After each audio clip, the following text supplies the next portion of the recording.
Welcome back, guys. I've just opened up the basic scene here. This is the scene that you'll be getting as well, just to discuss what I have and how I have it set up before we get properly started.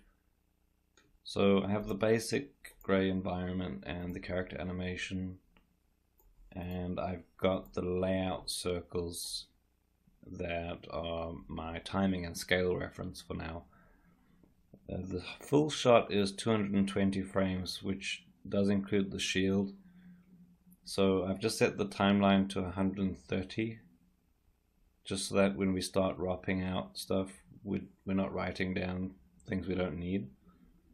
And then there's a couple of lights, and I've got this null, which I'll be referencing for my ROPs. I've set some aliases for cache locations and render locations, and this is basically goes to that location, sets the name to the name of the object and then to the name of the ROP, and that'll just help keep things simple once we start writing stuff out.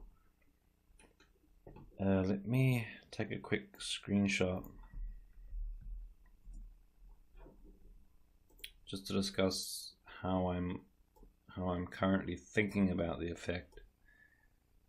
From a director or client point of view, I would be assuming that if he's traveling into this location from somewhere else, you at least want the effects to move outwards. I'm using a mouse, so don't judge. Instead of basically having stuff moving in, because out implies an exit, and in just wouldn't make sense. So I'll be kind of sticking with that. You don't have to. There's lots of ways you could do this, but I'll just do the basic sci-fi trope. And another thing to think about at this point, because the shield is taking up the full top half of the camera, compositionally it's kind of interesting, because you would have these lines that sort of travel out into the scene, and these are useful for drawing the eye into the spot that you want. So hopefully we'll draw the eye of the viewer into the spot before the character even jumps through. And I can already tell that to make this, basically I just need a source, and I want to throw out smoke or particles radially from that and take it from there. In terms of the settings, everything's default. The color settings are default for now. We might change them later once we see how the color ramps are reacting, and we will end up setting up lookup tables, LUTs for our renders and for compositing. So for now I'm just going to put down a geo, and I'll cut this video short and carry on in the next one. But just to talk a little bit about my usual workflow, is we'll be making two effects. So we start with the portal. I'll make a geo, and I'll try and get as much down in here as possible. And then if I want more layers to add complexity, I'll usually put down a bunch of, like put down a new object and maybe object merge something from here into that, and then carry on working from there. But for the most part, I want as much as possible in one. That's just the way I work. You also don't have to follow that workflow at all. So I'll end this video here, and I'll catch you in the next one. Hello.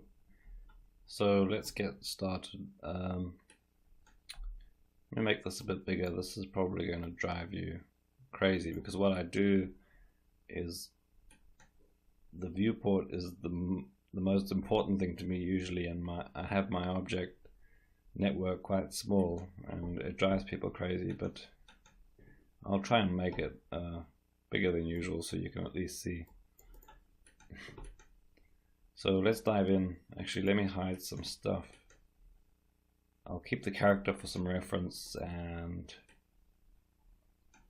hide everything else, set this to ghost, and let's jump in and start doing stuff. So my sort of approach to this and everything I do is to just start throwing stuff down and not tweak. So I want to build a setup that works or does something interesting, even if it doesn't look great. If I think it has potential, I'll keep moving down until I reach some kind of interesting checkpoint, and then go back and work on the details and the look. So I'll do the same here. As I said in the previous video, I know I basically just want something in the middle, shooting volume and particles out, and I think we can build the rest of the effect on top of that. So I've put down a sphere. I'm going to use a shelf tool to just get the smoke going. I actually usually do use the shelf tools just to make it quicker, just for me. Get nodes down and I'll delete what I don't need. And I'll actually copy out all the stuff in this DOP and make my own in here. They've changed the workflow for the DOP volume sourcing, so I'm kind of glad I've decided to use the shelf tool.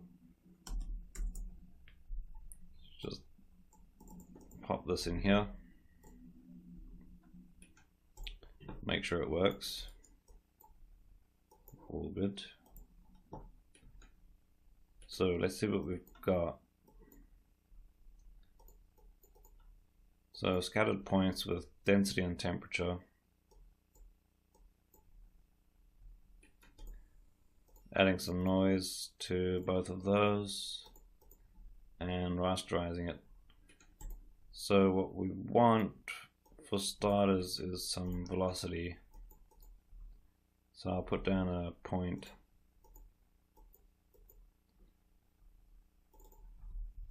Quickly name this. I'll try and name things as I go, but I might go through a phase of cleaning up. Add some V based on normal. Let me make a velocity visualizer here. I don't like the trail one. I prefer this one. So that's working. I'll just boost that up ×5. Just make sure that's carrying through. I'll put down a DOP import fields. I'm sure you guys are mostly familiar with the volume workflow anyway, but I'll go through the way I usually do this and then get as far as possible, probably end the video at some point where I feel like there's a good base setup, and then do some extra work on it and some tweaks, because playing around with the values and sort of experimenting, it takes a while. So what I'll do is on the next video, if I ever spend time and change lots of parameters, I'll go over everything I changed and try and sort of recap where we're at.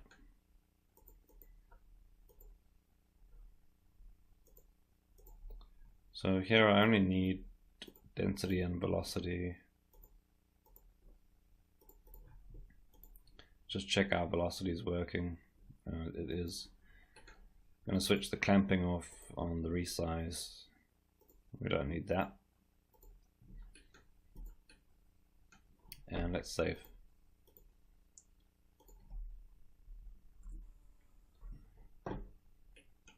Right, so we have velocity outwards, but I want flat velocity. And just a word now, I'm actually, I know I'm at the origin. I'm going to leave it at the origin. Like, this might save us from some issues later, so it's kind of useful to stay at the origin.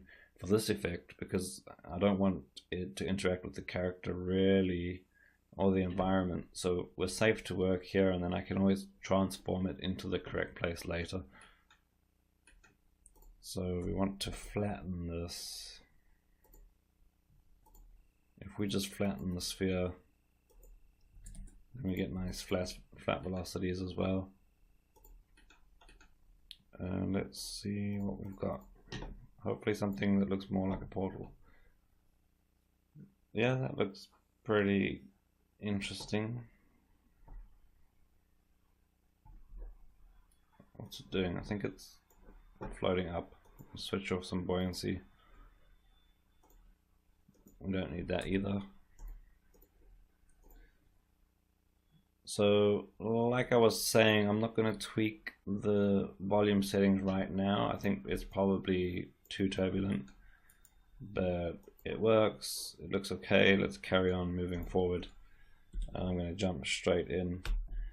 For me, pretty much every magical effect, at least as a base, consists of some kind of volume sim driving particle advection, and then that point cloud forms the basis of the magic.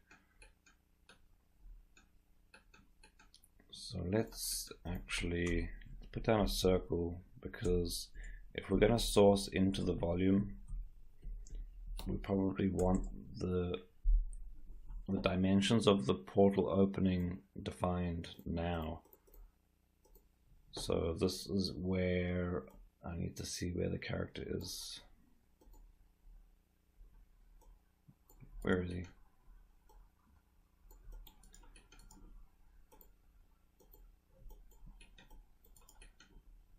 So I'm going to go crazy with the divisions just in case we end up sourcing from these points. Scale this up a little bit.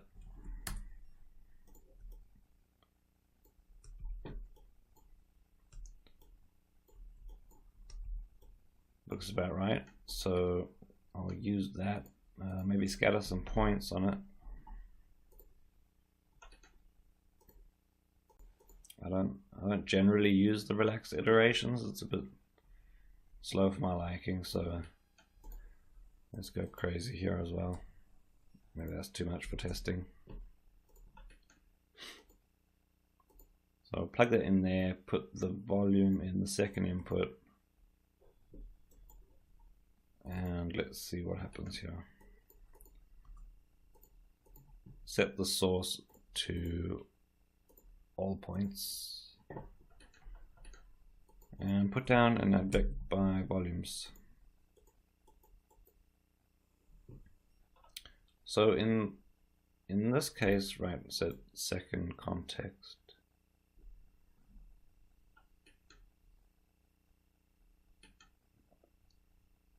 Yeah.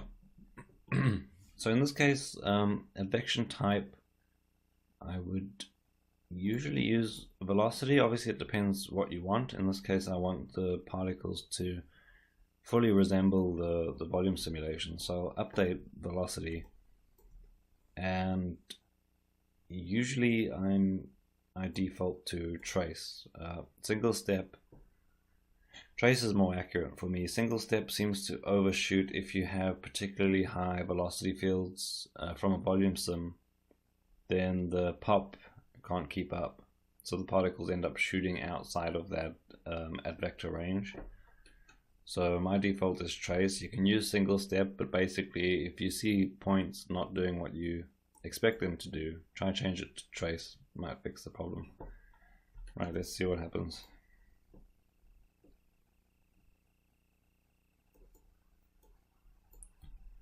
So that looks okay.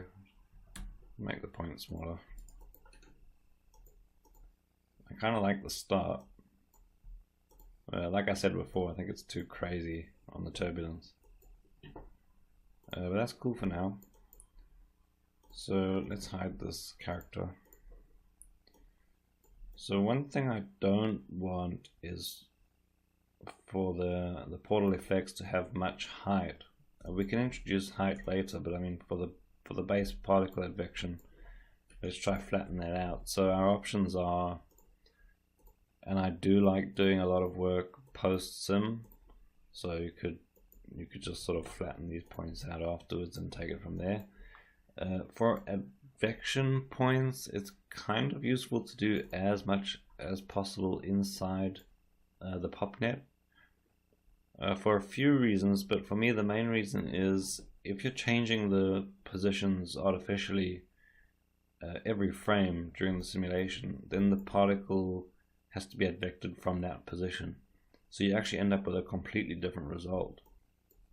So if I put down a wrangle or a VARP to try and maintain a flat circle, then the particles are being advected from that new position and it will look completely different. So hopefully you'll see that. You could use a VARP or a wrangle. I'm just going to use a VARP, because all I want to do is take the velocity and we want to take y and make sure that if it's traveling either up or down, so in positive or negative y, that we slow those points down so they stay nice and low. So we'll just be updating the velocity here. So I'll say compare the y velocity if it's not equal to 0, so if it's traveling up or down,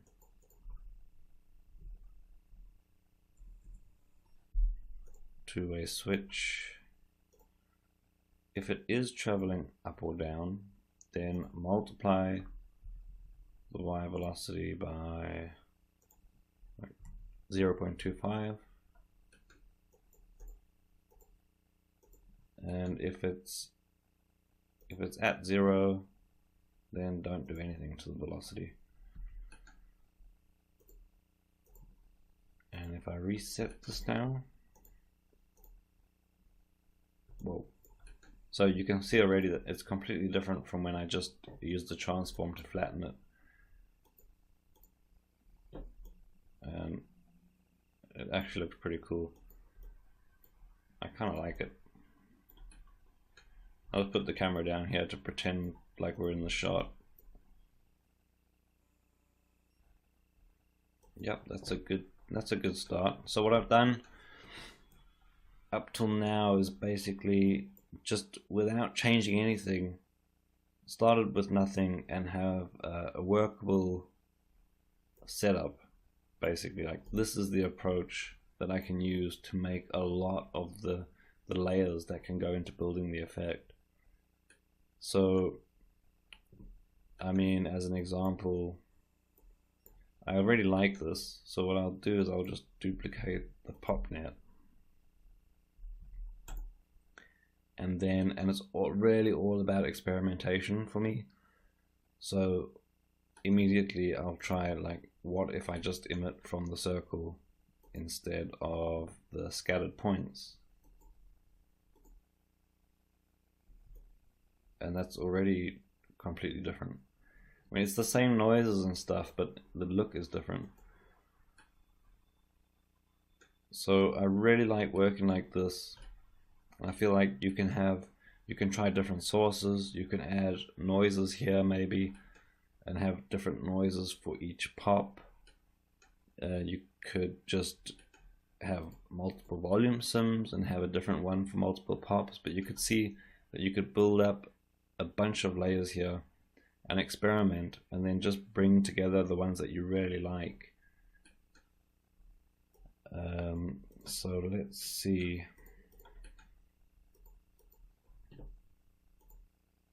So we have this. What we probably don't want is a constant flow. So I'm going to put down a VARP and add some noise to the source.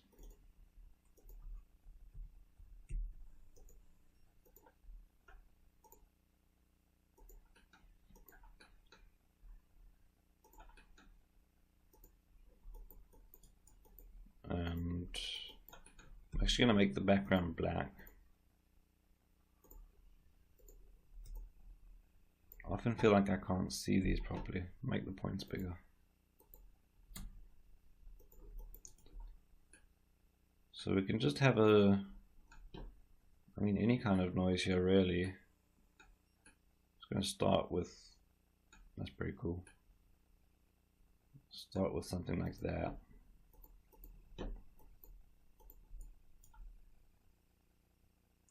And then what we'll do is, and I'll experiment with this later, but basically we could have a different noise and have multiple pops, and that'll bring a lot of different variation to the layers. So here, let's just delete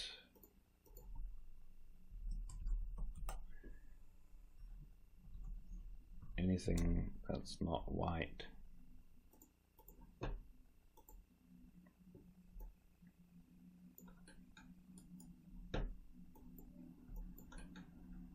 And maybe that's a bit extreme.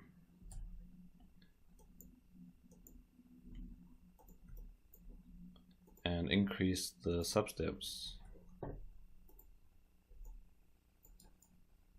So a bit slower.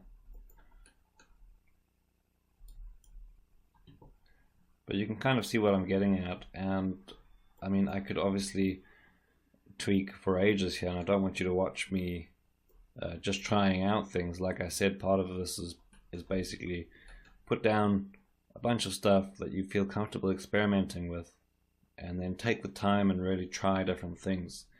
I'll come back when this video is done and try maybe add some variation to the noise, like make it move over time.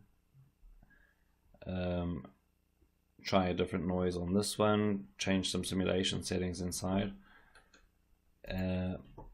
So I'll play around with this a bit, and I'll see you in the next video, and probably recap anything I've changed up until this point. See you. Welcome back, guys. I have opened up the scene again. I actually haven't come back and changed anything yet. I decided I would record this video of me actually experimenting with stuff, so it might not go well, or I might come up with something cool, I don't know. So you could probably skip this video if you don't want to spend some extra time just watching me mess around, basically. But let me get started. So let me get back my thought process from last time. Basically, so I have this noise, and I'm going to promote these parameters and play with this a little bit. I think, let me change the background back to blue. So we just want something large enough to have an overall effect on the final shape of the simulation. So I don't want too much detail.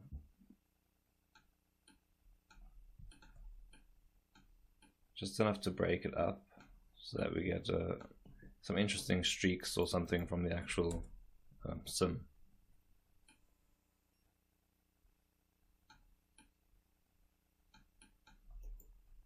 Let's go for something like this.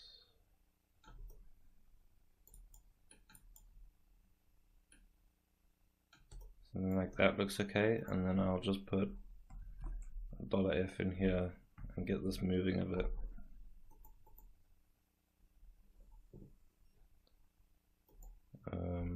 Maybe just very slow.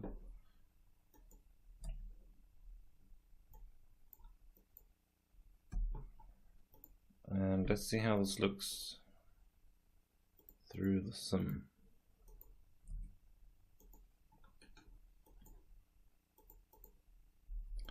And let me delete a little bit more than this. This will save us on simulation time, and when we're caching stuff out, save us on some disk space.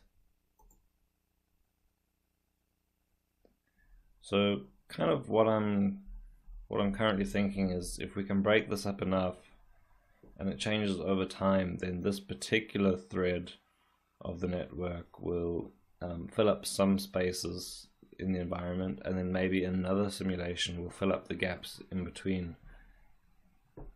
And that should make it look a bit more complex.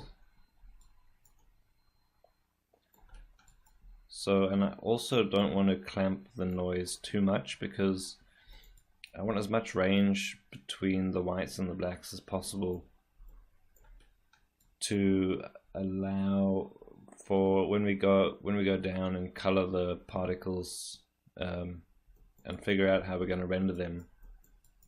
If we can take this range all the way through with us, I'll have a lot more to play with when we're messing with the color ramps. So that looks okay. I might break it up just a little bit more. We need more points.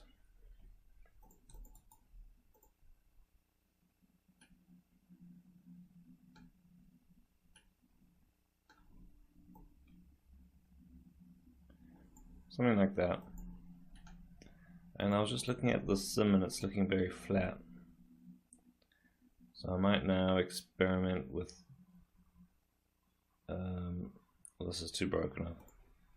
I need to try some different versions of that VOP where I was affecting the velocity of the points. So let me just try that now. So in here I was comparing velocity to 0, but instead I think I would like to compare the point's position. So basically we could say if the point is above 0, and this is where it comes in handy that we're working at the origin. If the point's above or below 0, then multiply its velocity on y by negative some number. So basically as the point starts moving above this, it should be multiplied by negative y and change direction and come back into the advection. So I'm hoping if we do that we might get a little bit more interesting result from the actual advection there than what we were seeing now, which was very flat. So compare the point's y position to 0. If it's not equal to 0, then multiply the y velocity by negative. So very quickly change its direction, otherwise do nothing. So let's have a look at this.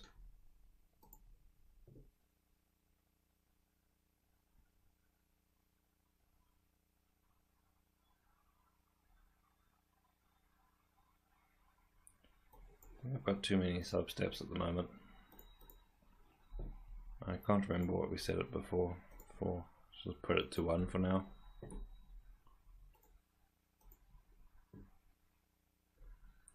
Okay, so that's already a little bit more interesting, I think, because I did want it to look a bit flat, but this is still kind of holding its shape, which is giving some really interesting results. Yeah, I like that. Let's stick with that for now. Save.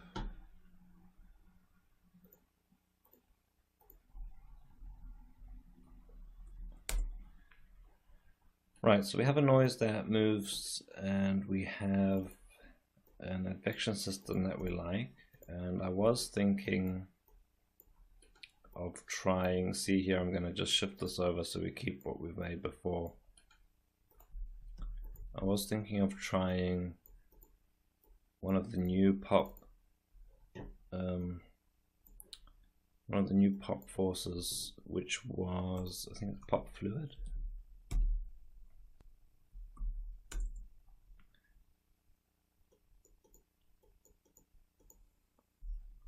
So if we had vect, let me just disable this. If we had vect now, this we should be able to get something that feels almost like a viscous fluid, which could be interesting.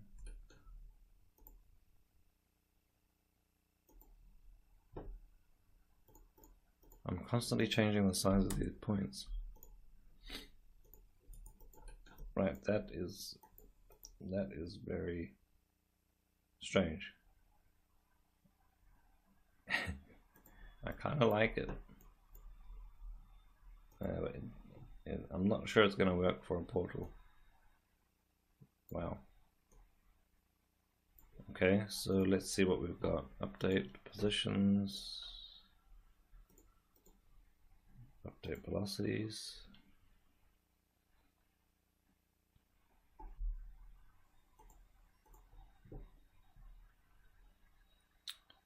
We got particle separation, right. So there's a few things to play with here. It seems if it's using particle separation, it's going to be highly dependent on the amount of points we have in the sim. So obviously if it's expanding like that, I'm guessing it needs to be a lot smaller. But that value will completely change if I decide to pump more points into this. But you can see already dividing it by 10 and we're getting a more correct scale. So what do we get from this?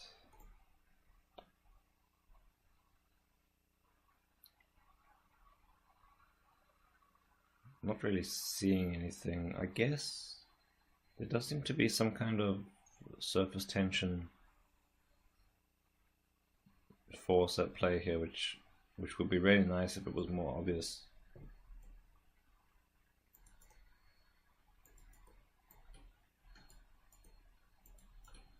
It's definitely doing something.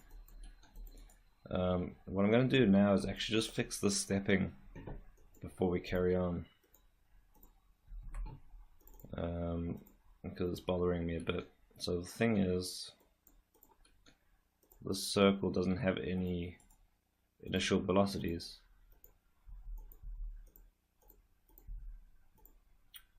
So I think I'm just going to transfer our velocities from our volume source.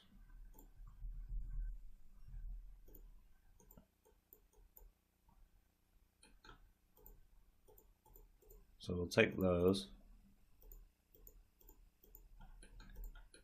and scatter should work. Got our noise, and then in here, if we switch inherit velocity to 0, and then I'll play with these jitter settings and use the point velocity, so we get some shifting in the points when they're born. So that's kind of fixed some of the stepping, but it looks like the color is still being affected.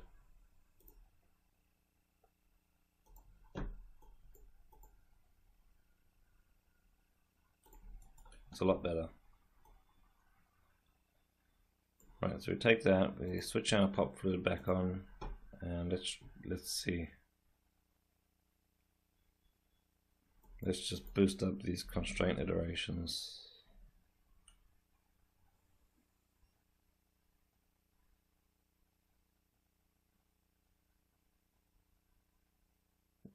I guess what I should be doing, and I guess what you guys will be doing, is reading up or looking on Oddforce or the side effects forums at any new tool that comes out. I kind of just read these little captions and change some values and see what happens.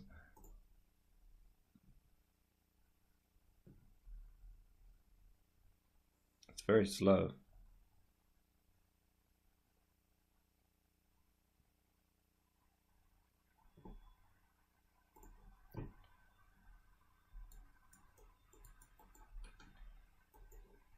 Let me put this a little bit up just so it's actually usable, and I can try and figure out what the settings do. I'm not going to spend too much time on this because I don't want you to sit and have to watch me play around. I just thought it would be interesting to try. So I'll save this here for now and spend some time trying that new solver. And then like I said, I'm going to kind of split this up now and experiment with different sources. So say we split this up here. Here we could have maybe a lower frequency noise. It's less rough, but it moves a bit more.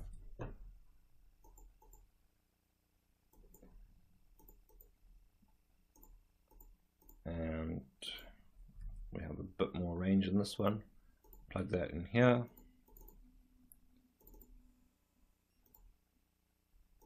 That's all good. Does this have our source? No. So what did I do? It was negative back and use point velocity.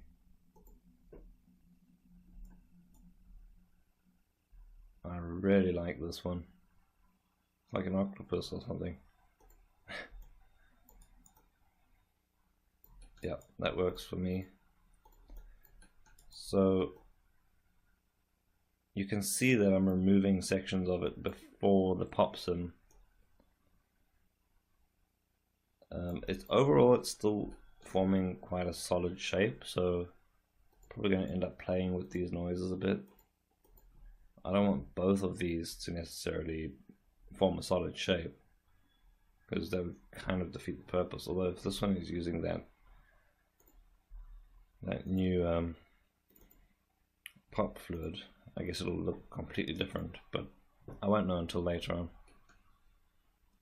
And then this was the one where I just used the ring, which I also really like. I'm going to keep that.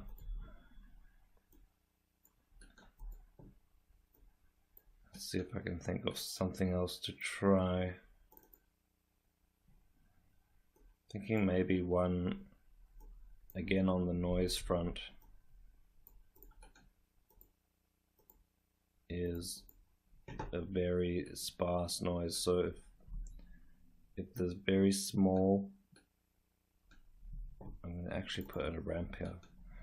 If there's very small sections of points, so that the advection kind of will just shoot out little tight beams of particles into the sim.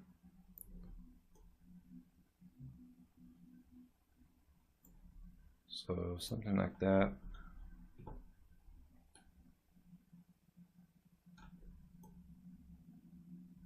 Something like that maybe. Let's have a look.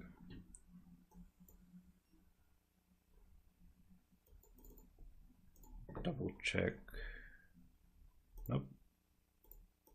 Negative back. Use velocity. Switch that off.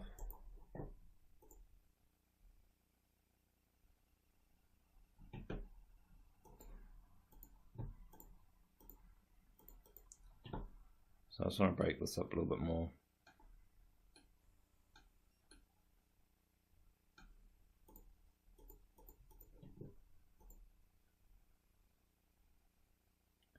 Something like that, so you kind of get the idea. And what I could do is treat them all completely differently here as well, so I could have different colors for each one of these, and when we merge them later on you can kind of tell the difference. So let me end this one here, and what I'm going to do is spend some time playing with the pop fluid, see if I can get something interesting, playing around with the noises and the simulation settings, and I'll get back to you in the next video and we can recap anything I changed. Bye.